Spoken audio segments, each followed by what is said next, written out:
শুধু ধান নয়, ধানের খড়েও আশার আলো দেখছেন রাজবাড়ীর কৃষকেরা। সময়ের সাথে সাথে বেড়েছে খড়ের চাহিদা। ধানের পাশাপাশি খড় বিক্রি করেও আয় করছেন তারা।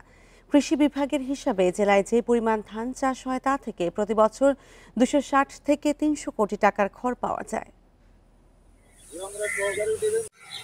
রোপা আমন মৌসুম শেষে এখন খড় মজুদের কাজে ব্যস্ত রাজবাড়ীর চাষিরা। নিজেদের গবাদি পশুকে খাওয়ানোর পর বাকিটা দাম বাড়লে বিক্রি করেন। কৃষকরা জানান, 1 বিঘা জমিতে যে খড় পাওয়া যায় তা মাঠ থেকে 5,000 টাকায় বিক্রি হচ্ছে। শুকনো মৌসুম ও বর্ষায় যখন মাঠে ঘাস থাকে না, তখন গবাদি পশুর খাবার হিসেবে খড়ের চাহিদা বেড়ে যায়। ধানটা আবাদ করি, খ্যারটা হয়, খ্যারটা বেশি কিছু টাকা 5,000 বেশি 6,000 বেশি কিছু টাকা নিয়ে আয় ব্যয় করেই ধরে নিয়ে ফসলটা পাই নেই।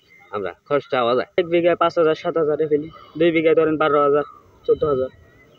যদি শুকিয়ে বেচো তাহলে 12-14, আর যদি কাঁচা হিসেবে বেচেন তাহলে 7-8,000 2 বিঘা। টাকা অনেক টাকা পাবো, তাতে আমি আর 1 বিঘা মনে করেন 15,000 টাকা করে বিক্রি করতে পারবো।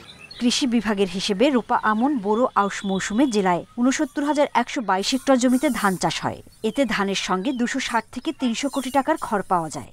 প্রায় 260 কোটি টাকার খড় উৎপাদন হয়। কম বেশি হতে পারে, এটা মৌসুম ওয়াইজ। যদি কৃষক সেটা ভালোভাবে সংরক্ষণ করে রাখে, সেটার পরিমাণ হয়তো টাকার অঙ্কে আরো বেশি হবে। তো আমরা ধরে নিই প্রায় 260 কোটি থেকে 300 কোটি টাকা খড় উৎপাদিত হয় প্রতি বছর। খড় বিক্রির টাকা থেকে ধান চাষের খরচও কিছুটা উঠে আসে।